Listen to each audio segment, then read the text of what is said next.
for people who are like, I want to start real estate and quit my job and stop being active because I'm going to save so much in taxes, it doesn't exist. Tax benefits increase with more productivity, more assets, and better planning.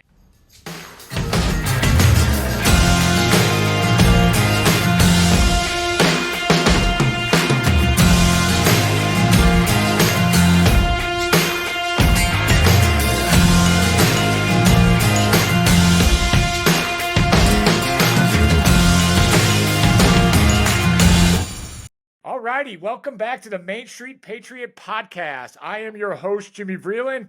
With me, as always, as my producer, Jake. Jake, what's up, man? Yo, how's it going, dude? So if you are watching the video, I am now opening up a Jocko energy drink, which my goal for this whole podcast is for Jocko to keep me as an affiliate. Wouldn't that be awesome, Jake? Yes, it would. It's going to happen. That'd be amazing. So what are we going to talk about today? We are going to talk about the greatest destroyer of wealth out there. Any idea what that is, Jake? Taxes. Let's go. Taxes, the greatest destroyer of wealth. And then in the inflation episode, we kind of talked about how every great revolution of liberty, the American Revolution, we'll start with the American Revolution, was a tax revolt against the British who had to pay for the French and Indian War. The French Revolution was a revolt against the French government who had to pay for our revolution. So just blatantly taxing your citizens is not a great way for a government to stay in power, right, Jake? No, yeah, that was definitely a lesson learned. Didn't really realize how history is repeating itself over and over again there. Why were there only 2 tribes of the 12 tribes of Israel left? You remember that? No, I guess I don't know my Old Testament history. So what's the point there? Solomon taxed everybody too much to build the temple. Oh, wow. So then those 10 split off. They were pissed. They were done with it. Yeah. Revolt. There it is again. It seems to be that between a 10 to 20% tax rate is generally accepted throughout history. But anything over that makes people very angry. What are we at now here in the United States of America? I would say on the top income brackets, it's so close to 50%. But not for real estate investors. Yeah, we're going to get into that. That's going to be cool. But before we get into it, Jake, I just want to remind people that, hey, we have a great free Facebook group where I'm putting out videos, I'm putting out information. People are getting value, they're seeing deals. So if you guys are listening to this podcast and not in the free Facebook group, you're missing out. Yeah, there'll be a link in the show notes for that. Make sure you get in there. There's a lot of good stuff in there. Okay, so people are always curious about taxes. A lot of the time when we get calls, it's, hey, how can I save money on taxes? And if you listen to this podcast before, you guys know that my fundamental belief is that America is a country created by real estate investors for real estate investors. So if that is true, Jake, who is a tax code going to benefit? The real estate investors. Exactly. And then just a disclaimer, I'm not a tax pro. So, talk to your accountant, make it whatever you, basically, I'm not going to give any tax advice. I'm just going to talk about what I know from my own tax journey. Jimmy is not a tax lawyer or a CPA, and he's definitely not your tax attorney or CPA. Exactly. And so I'm going to go through kind of my history with taxes. Is I got out of the military, and I'll never forget my first commission check. I get it. I'm so excited. And then I get the actual check, and with everything taken out of it, I'm talking to my manager. And I'm like, what is this? And he just starts dying laughing. The fact that I kept about 60% of my bonus. And he's like, it's a different angle, not working for the government anymore, is it? And I was just like, no. And so as my income kept going up and I kept feeling more and more stuck, the one expense I looked to that, man, if I wasn't paying this expense, and then while I'm having this, Susie and I are having a kid like every 15 months. And I'm busting her chops about why are we spending so much money on diapers? And she's pushing back, being like, why are you allowing us to pay so much money in taxes? And so the wheels started churning, and I started figuring out, now, generally I'm a ready, fire, aim person. And when I come up with a plan, generally it's going to pendulum too far to one side. So my first plan was to never pay taxes again. And that's not the greatest plan. Do you want to know why? Because there's a very easy way never to pay taxes again. You know what it is? Get don't have a job? Yeah, never make another dime again. Yep. All right, so that was like a quick plan. I played it through. I was like, okay, cool. That's not going to work. And then I bring that up to people in the program because people get obsessed with taxes. And like, I finally had a mentor tell me, he's like, hey, the fact that you're paying a lot of taxes does say one thing. And I'm like, well, what's that? He's like, well, that you're making a lot of money. So it's like, are you going to, cut off your nose to spite your face? Right. Are you going to let the tax tail wag the dog? And so where I see people who are all fired up about saving taxes, what they allow themselves to do is they let the tax tail wag the dog. And they do a bad deal or they do a deal they really don't want to do just so they can stop paying taxes. Yeah, that seems like definitely a costly mistake. And you said the greatest destroyer of wealth too, so I'm excited to see how you get into that. Well, and then here comes bad news number 2 about taxes is getting instant tax savings is not really possible. Like there's some ways you can do it. And the IRS calls that the dirty dozen. And generally, guess who's promoting the dirty dozen, Jake? Well, that picture looks like it's the IRS, but this is like social media gurus. What's going on? Yeah, social media gurus giving bad tax advice. Like that is key for the IRS's dirty dozen. Like whenever someone tells you you can, generally in life, whenever anybody tells you you can do less and get more and it's easy, then generally my tentacles are always up saying something's what's not that right. line from The Princess Bride? Like, life is pain. Yeah, People that tells you different is selling something. Right. I do like that line. But so that's what other people need to understand is like you can do the IRS is not an immediate gratification business. Now, did they create a tax code that I believe is a treasure chest that you can save a ton of money becoming an investor? Yes. But it doesn't happen fast. And then we've talked about this in podcasts earlier when I had invested in an oil well. I invested in an oil well simply because I wanted to save money on the taxes. I didn't do any due diligence. All it did was give me immediate tax savings. And guess what happened? Went belly up. It turned out to be a Ponzi scheme. So I did save in taxes, but I also lost most of my money other than what I saved in taxes. Another example of the tax tail wagging the dog. Okay. So what's hot right now, and where you can get instant tax relief from the IRS is buying short-term rentals. So is that a good investment? I don't know. It's, there's some risk. The risk I see with short-term rentals is the houses are more expensive. And most of the time, if you're starting out, you don't want to get the most expensive house to start on.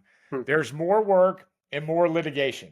And so if you're buying Airbnbs, you do get the classification of a real estate professional.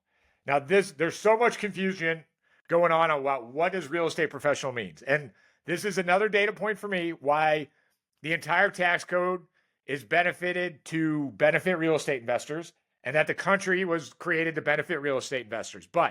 So Jake, I'm a real estate agent and I spend full time in real estate, right? Right. Yeah.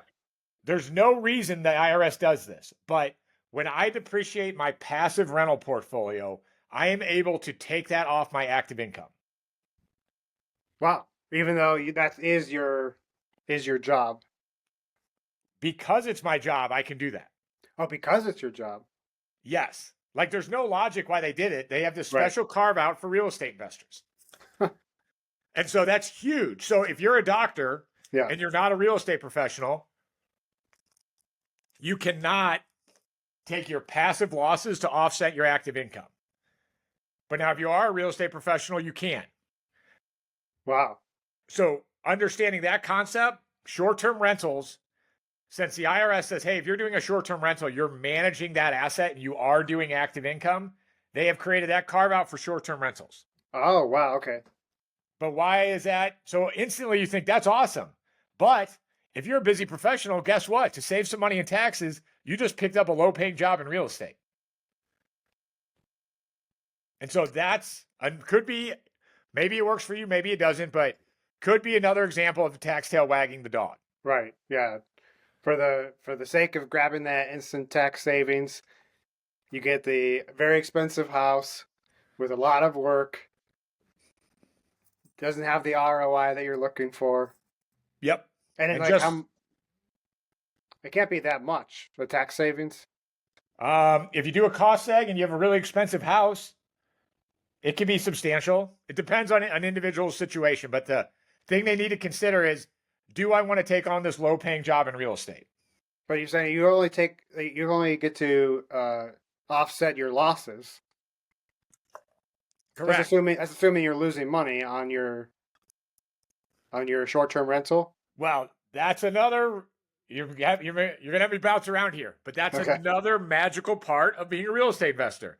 Is to the rest of the world, a piece of real estate generally appreciates 5% a year, but to the IRS, it's losing value because cabinets are wearing out, flooring's wearing out. It's to the IRS, it's depreciating. Okay. All right. Well, I'm excited to get more into that later. Yeah, Who's Jason Medley? Well, and so it's kind of like if you want to get short, easy, quick tax savings, it's kind of like, hey, I want instant passive income. And passive income comes after hyperactive active income. Right. Massive tax savings comes after massive asset accumulation. Paradox again. Exactly. So it's kind of like, and then this is another hallmark of mine is you don't get wealthy when you buy assets in low interest rate environments. You get wealthy when you have assets and interest rates go to zero. And so you're familiar with this, the Matthew effect or the Pareto principle, right? No, I've never heard of that actually. Okay, you would love it because it's from the Gospel of Matthew. Remember when Jesus says to more will be giving, and to those who have less, even that will be taken away? Yep. Wealth and taxes are like that. Huh. Like the IRS supports people who are wealthier who have assets. Why are they doing it? Well, politicians want safe, clean housing for the citizens, so they have to incentivize people to buy assets. Mm-hmm. Is it right? Is it wrong? I don't know. I'm just some real estate dude who has a podcast. I'm not here to I don't really care. It just is what it is. Mm-hmm. Like the Pareto principle, the Matthew effect is everywhere. Mm-hmm. 10% of the athletes in the NFL make 80% of the money. 20% of the planets have 80% of the mass in the universe. So it's like the Pareto principle is everywhere. You can't fight it. Yep. So same thing with tax savings. Yes, the 1% have massive tax savings compared to the rest of the population. It just is what it is. So for people who are like, I want to start real estate and quit my job and stop being active because I'm going to save so much in taxes, it doesn't exist. Tax benefits increase with more productivity, more assets, and better planning. Does that make sense? Yep. Because like we'll do an intro call with somebody and they're just so disappointed they don't get instant tax savings. Right. But I show them a pathway. If you have 20 assets, dude, you're going to get some substantial tax savings. Well, it's like they kind of don't understand the basic principle of taxes at that point. If they think it's going to be instant, like the whole idea of taxes is to incentivize long-term behavior that the government wants to see. That at the end of the day, the government has no incentive to give you short-term benefits. They want long-term planning to help society. That's the most benevolent way to look at it. Then you can go the libertarian anarchist way and look at like those greedy bastards are stealing my stuff and I hate them for it. I don't think that attitude serves people very well in this conversation. Right. But hey, I get it. I'm not going to say I didn't have that attitude at a time. Yeah. And so that was one of the things that really, it took me a while to realize is that, hey, I got to be more productive. I got to plan, and then I can save a ton of money on taxes, and I do. It's kind of like when Trump was debating Hillary, and she's like, he hasn't paid taxes in forever, and he's like, well, that makes me smart. Yeah. Like I tend to agree on him. Like, and then I'll talk about it later. And so, like I did this one deal with a gentleman where we bought a $2.1 million portfolio, and he bought it all cash. So wealthy man trying to get wealthier, right? Yep. And so his return with depreciation, like what we were talking about, we did what's called a cost seg study. And this man was wealthy, so he had a ton of passive income that he was paying taxes on, right? Yeah. So we bought 35 houses worth $2.1 million. We did a cost seg study. So we pulled the depreciation forward. Man, this podcast is going to keep going down rabbit holes. So hopefully I don't confuse everybody out here. So like I said earlier, to the IRS, factories, tractors, cars, things depreciate, right? Because Right. you got to replace them. Yeah. That's what depreciation How did means. that even start? So in when they started the income tax, you had all these people who were cash poor but asset rich. So farmers, factory owners, things like that, right? Yeah. And so the IRS would say, hey, here is your profit for the year. You owe this much in taxes. And these guys weren't that liquid. And they're like, dude, all my liquidity has gone to repair farm equipment, repair factory equipment. And like, as you can see, my factory is depreciating every year. And so they went to the IRS and said, hey, you have to give me a paper loss for how my assets are depreciating. Does that make sense? Yep. Yeah. Absolutely. So like Thank you to those people. Yeah, a car, you take a car off the lot, instant depreciation, right? Yep. Only real estate do you take it off the lot and it still makes money, still grows in value. And so this deal I did, we bought this $2.1 million portfolio, and then we did what we call a cost seg study. And the way a cost seg study is for real estate, the IRS says the house depreciates over 27 and a half years. But then smart, enterprising real estate investors are like, that's not true. The cabinets, the carpets, the countertops, the bathrooms, they're depreciating much faster. So the IRS is like, okay, cool. We're going to put that on a 7-year schedule. So when you do a cost seg study, you just segregate out the house and say, what depreciation schedule is it in? Mhm. And then and by the way, this is getting recorded in March of 25, and Trump's new tax cuts are coming in. So pay attention to this because this is very big. Trump's tax plan, it's going through Congress right now, allows you to take all your depreciation year one. So when I bought a house in 2005, it took me 27 and a half years to depreciate that house. Mhm. Trump, to stimulate the economy, is giving all that tax savings in year one. Does that make sense? It does. It does. It's stupid good.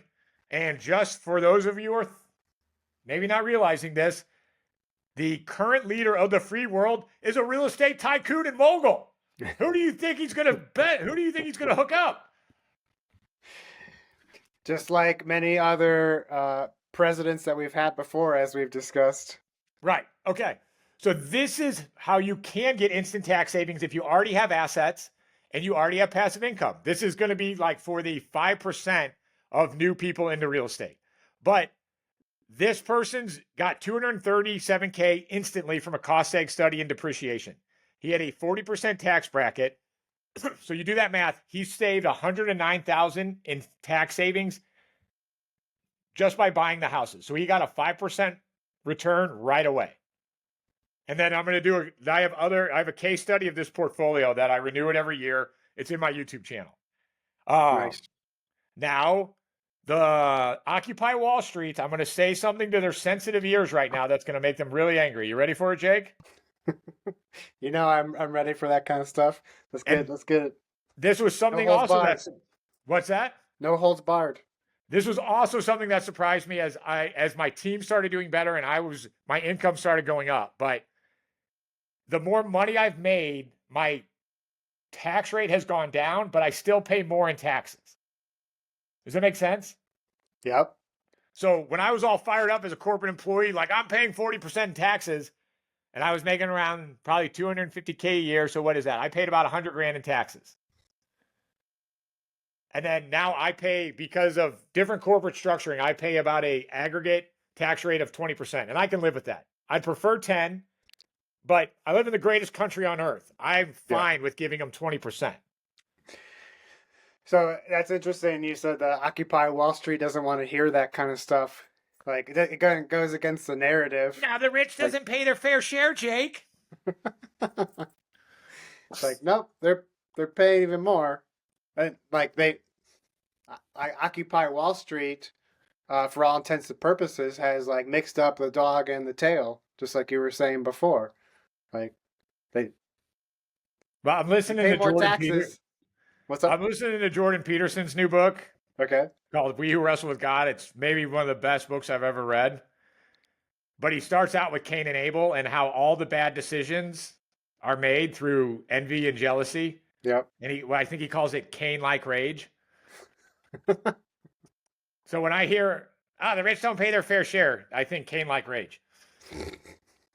Because the simple math is the wealthy, well, one, you need to define what's their fair share. Are we going to define it by rate? That's not good for the economy. That's not smart. Are we going to define it by gross dollars?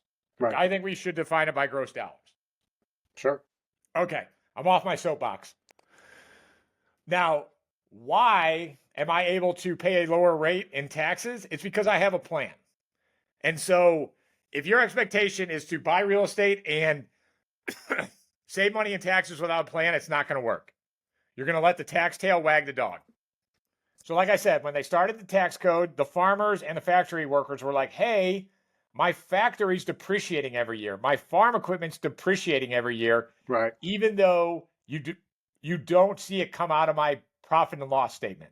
Yeah. But that loss is happening. So the IRS is like, to these asset owners, like, cool, I get it. We'll create a thing called depreciation. I don't know what schedule a factory depreciates on, but let's say the factory is $1 million. It is on a 20-year depreciation schedule. Essentially, what's 5% of $1 million? 200 grand? Yep. No, that's 20%. No. 5% of $1 million would be 50,000, I guess. Okay. So yeah, so 50,000. So the factory owner with $1 million factory gets to subtract $50,000 off his profit that year. Mm-hmm. And so then his tax burden goes down. Does it make sense? Yep. Okay. Now, why real estate is the best and super awesome and creates the most wealth in the entire history of this nation is because most assets in the economy decrease in value. Tractors, cars, factory equipment, things like that. But what's the only asset that depreciates and loses value to the IRS but appreciates in real life? Real estate. Comment below in the comments. Yes. Real estate. Now I'll try. I hate doing math on podcasts, but we'll try it. So, but just real quick, so before you get into the math here, you're saying, we all know real estate should appreciate over time, and some of the episodes you've shown that chart how it does appreciate over time. Like only 5 and 70 years it hasn't appreciated or whatever. But you're saying that on paper you can depreciate the real estate. Yes. Wow. So that's you take amazing it's benefit. called a paper loss. And a paper loss is always better than a real cash loss. So, there's millions of podcasts talking about this, but I will take my attempt at explaining this. So, yeah, please. This is the math behind depreciation. So, we have a $200,000 house. The IRS says 20% of that house is the land, and you can't depreciate land because it's land, right? It doesn't depreciate. Next, you have 80% of the asset is the actual asset. So, in this case, a $200,000 house, the house is worth $160K. Now, with straight line depreciation, over 27 and a half years, you divide $160K by 27 and a half, and that is $5,800.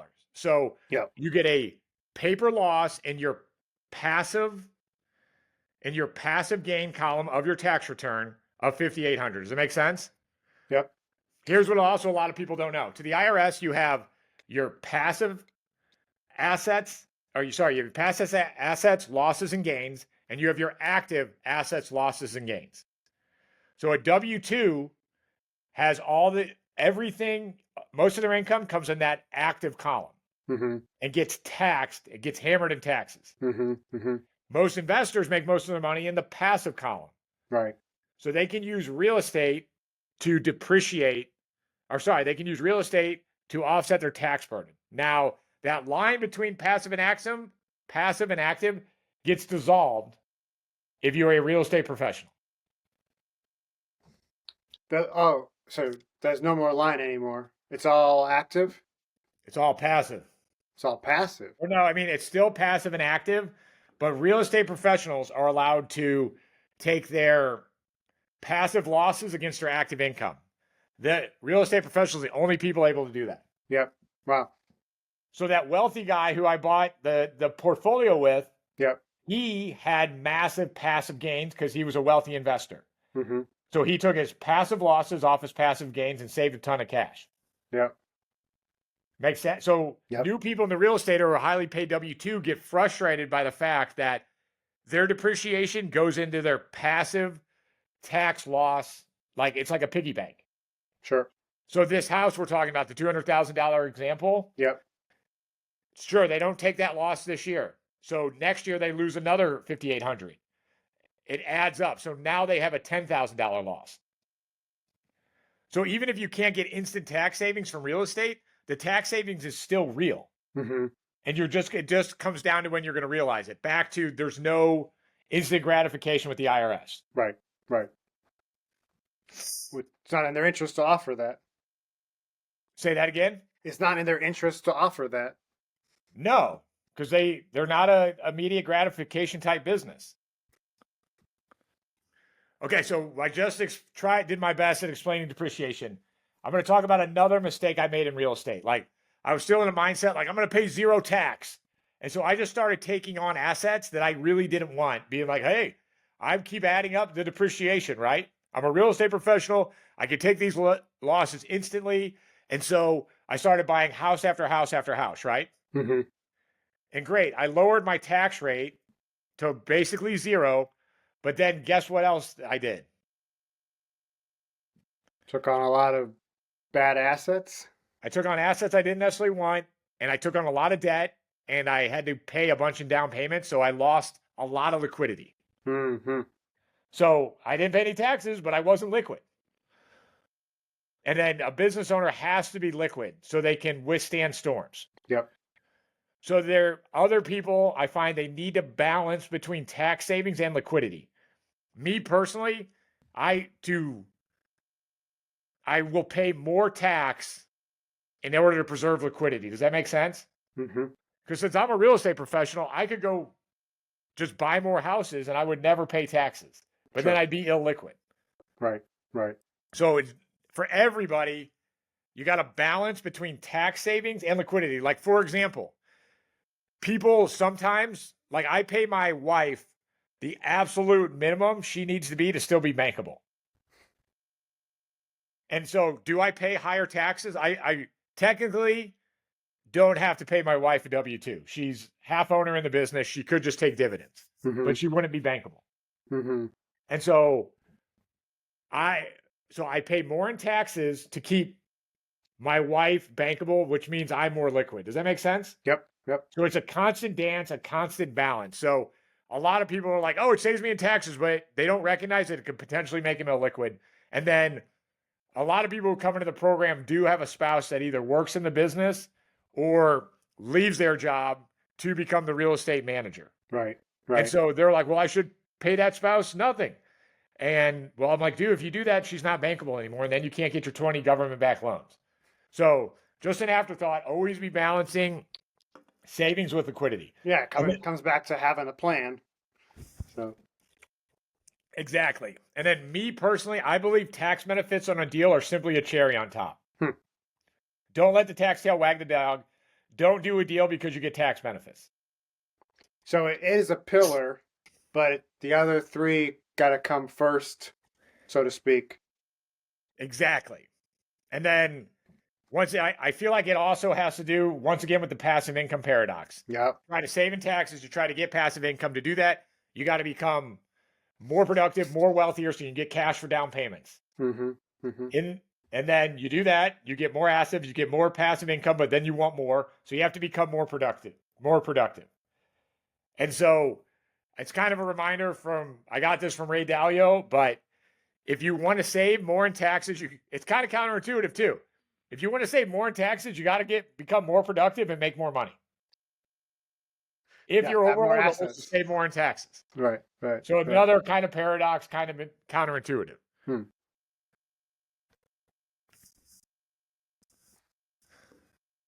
So that is the second pillar, Jake, the tax advantages. Love it. Love it. So they I just read in that quote from Tony Robbins there. So this is rule 3 of Ray Dalio. Yes, it's Right in the there. book Principles. Mm-hmm. Mm-hmm. Like if you want to protect yourself, you have to do everything you can to raise your productivity. That's a lot different than I want to buy a bunch of real estate and quit my job. It's very different. It's very different. Yeah,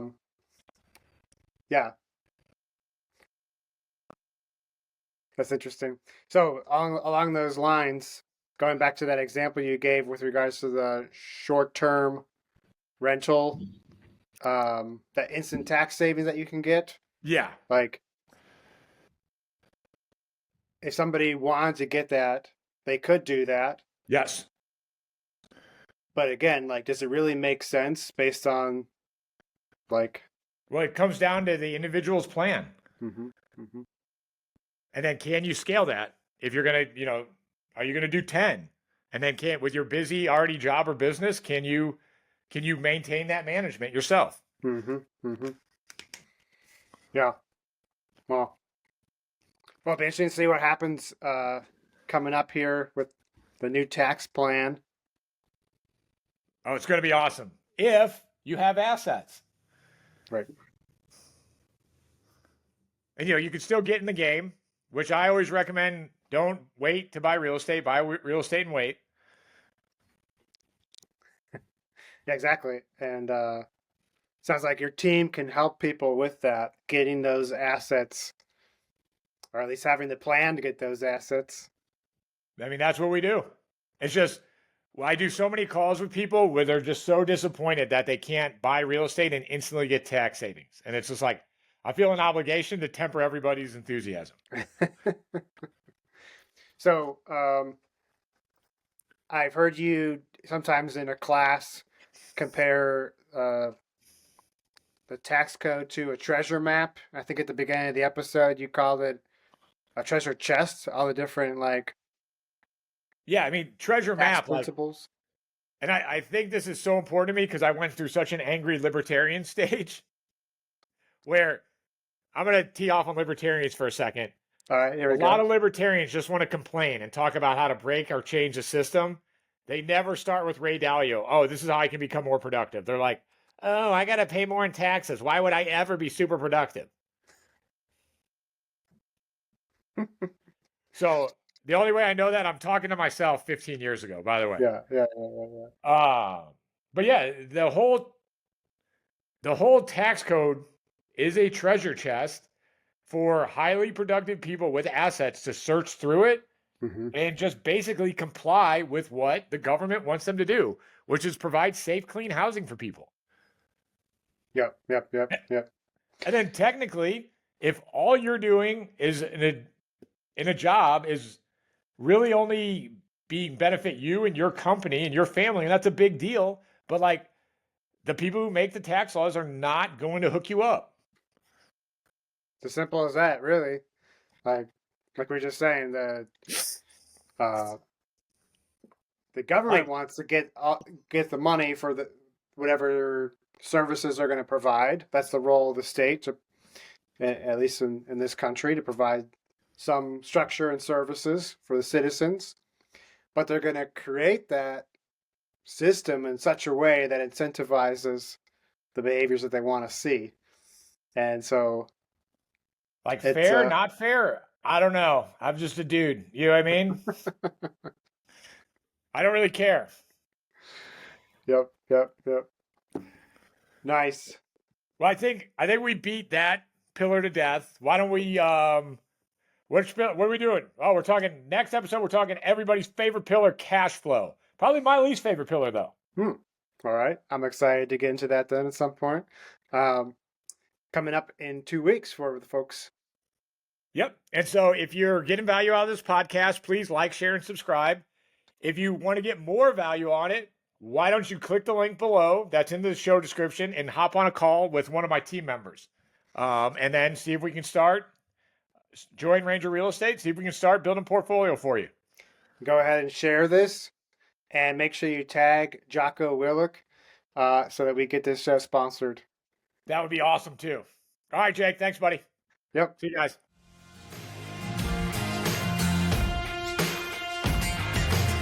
So if you like what you heard today and you want to learn more, sign up for a discovery call with one of the Vreeland Capital success coaches at jimmyvreeland.com.